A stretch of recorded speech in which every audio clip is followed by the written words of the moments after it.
In this video, we're going to be talking about exterior finish details. This project was an exterior retrofit where we removed layers of existing siding, added a layer of Rockwell comfort board insulation, strapped it, and then added nice, beautiful wood siding. We also added insulation to the attic and fixed the sag in the roof before installing the new steel roof. The clients built the deck themselves and we finished off the railing and post cladding. Here is Kevin, who is one of our lead finish carpenters, to share more about this project. Number 1, trim carpentry basics, the reveal.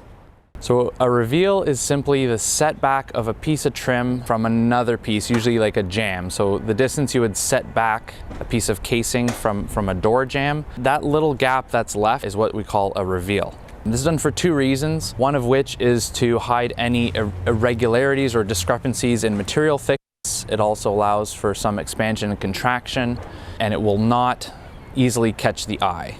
Here we're working on a cedar cladding on the posts and railings on the rear deck. A large part of a good trim install is actually trying to assemble pieces so that they don't catch the eye.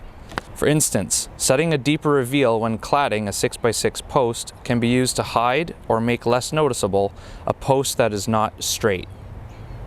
So on this back post, we're aiming for a 1/2 inch reveal. But because the existing post was fairly out of plumb, the reveal on one side went up to 3/4 of an inch in some spots. There's many ways to trim down this extra amount, but my preferred method is with a well-sharpened hand plane. Not only is it more fun to use than a sander, it produces shavings instead of dust.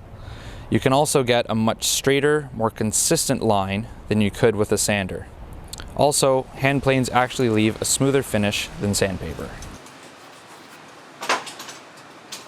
Number 2, not all seams are equal. Seams and joints are unavoidable, so the question is where to put them.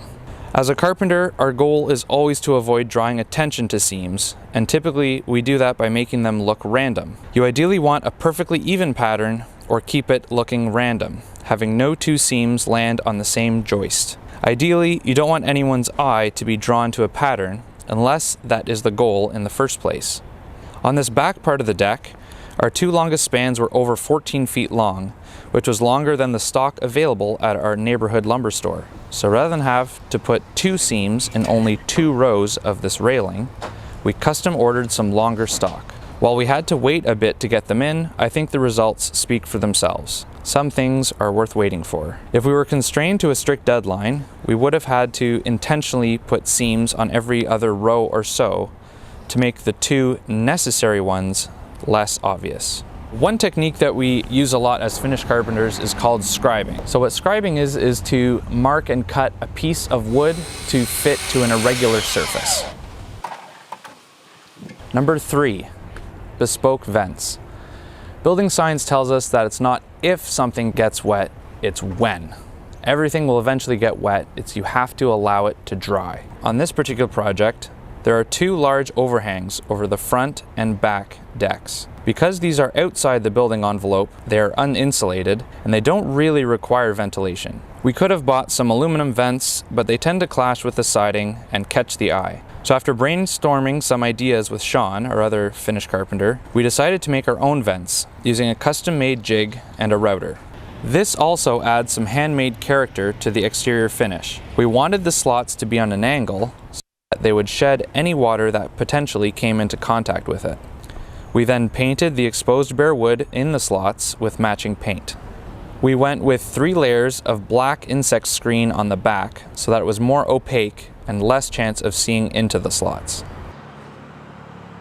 Number 4, cedar cladding posts all the way. So this project has 4 pressure treated posts on the front of the house. We decided to clad them in 1x8 cedar so that they would match the surrounding porch. We kept this cladding up from the bottom concrete a bit to promote drainage and drying. Because the beam atop these posts is capped in aluminum, which doesn't like to stay flat, we scribed each piece to fit the profile above. If you can't tell which was installed first, the cedar or the aluminum, we did a pretty good job.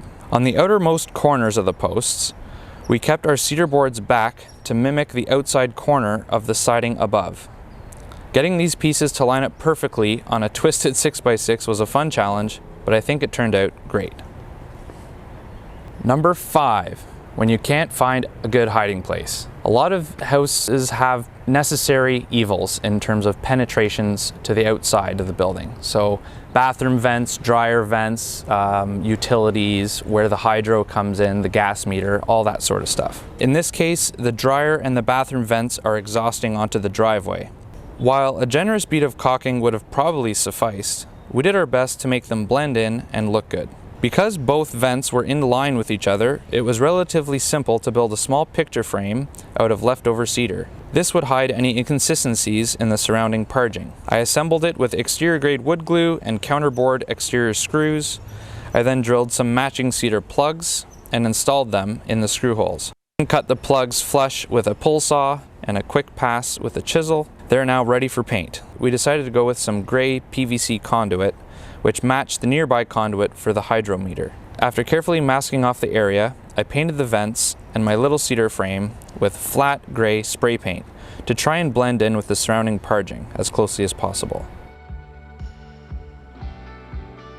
Here at TCB, we have a big team and we have finish carpenters as part of that team. However, I know there are a lot of finish carpenters out there who have their own business.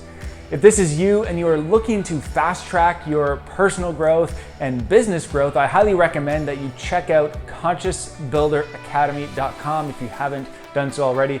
We already have some great courses available, great content, but I'm also launching our group coaching program. As entrepreneurs, it's easy to sit back and coast because we're not really accountable to anybody for the actual growth of ourselves and our business. But joining this group will be the greatest thing you have ever done for yourself and for your business.